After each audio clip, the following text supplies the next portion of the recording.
कि हम शिक्षा व्यवस्था हमारी मजबूत नहीं है, उतने संख्या में पढ़े लिखे लोग नहीं हैं जितने हमारे राज्य को चलाने के लिए ज़रूरत है। पैमाने पर इन्वेस्टमेंट करे और बिहार को जो राइट टू एजुकेशन है, ये कानून 2009, ये बिहार में अभी तक लागू नहीं होना भी एक दुखद है। खास में नई जो शिक्षा नीति है इसको रद्द करते हुए बिहार अपने लिए एक मौलिक ढांचा खड़ा करे जो बिहार के हितों में को रख सके। साथ है आज शिक्षा को लेकर आप लोग विमर्श कर रहे हैं। बिहार के जो शिक्षा में कुप्रभाव है उसको लेकर क्या चर्चा चल रही है? बिहार के भीतर जिस स्तर की शिक्षा होनी चाहिए वो आंकड़ों से भी आप देखेंगे तो समझ में आएगा कि उस स्तर की हम शिक्षा व्यवस्था हमारी मजबूत नहीं है। उतने संख्या में पढ़े लिखे लोग नहीं हैं जितने हमारे राज्य को चलाने के लिए ज़रूरत है। आप एक 5 लाख जो सरकारी शिक्षकों की नियुक्ति की प्रक्रिया इसलिए बाधित कई बार हुआ और आप देखेंगे कि एक ही पद के लिए 3-3 बार विज्ञापन निकाले गए कि हमारे पास उतनी मात्रा में शिक्षक उपलब्ध नहीं है। एक उदाहरण है कि हम किस स्तर पर हम फेल किए हैं।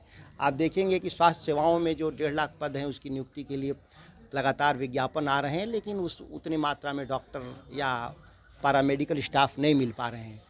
तो ये डबल इंजन की जो पिछले 20 साल की सरकार है उसकी विफलता सरकार की नीतियों में छुपा है।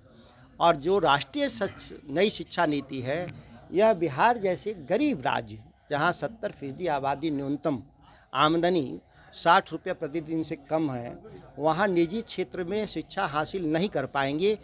कोई दूसरा तरीका नहीं है सिवा कि सरकार व्यापक पैमाने पर इन्वेस्टमेंट करे और बिहार को जो राइट टू एजुकेशन है, ये कानून 2009, ये बिहार में अभी तक लागू नहीं होना भी एक दुखद है। खासतौर से ग्रामीण क्षेत्रों में और जिला मुख्यालयों पर जो क्वालिटी एजुकेशन चाहिए उसमें हम कहीं दूर तक नहीं टिकते हैं।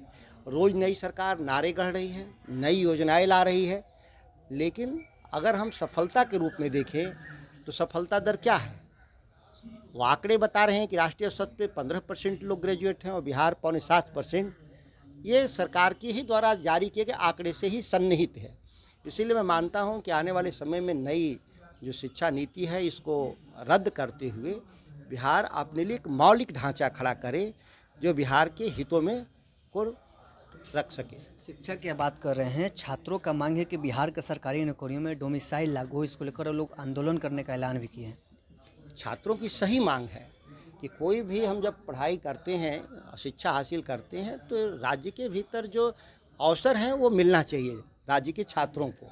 लेकिन यहाँ तो नीतीश कुमार की सरकार ने डोमिसाइल नीति हटा देने से ज़्यादातर नौकरियाँ बाहर के लोग झटक लिए और यहाँ के लड़के ठगे गए।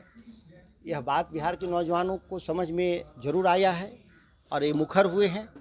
और यह मुखर होने का फ़ायदा तब है जब बिहार में नीतीश कुमार की सत्ता से बेदखली आप संभव कर पाएंगे। आप लोग की सरकार आएगी तो डोमिसाइल लागू होगा? हमारी सरकार और हमारी पार्टी दोनों ने कहा है, हमारी तो सरकार नहीं है, हमारी पार्टी है राष्ट्रीय जनता दल, साफ शब्दों में कहा है कि हम आएंगे तो 100% हम लागू करेंगे इसको। तो चलिए, आरजेडी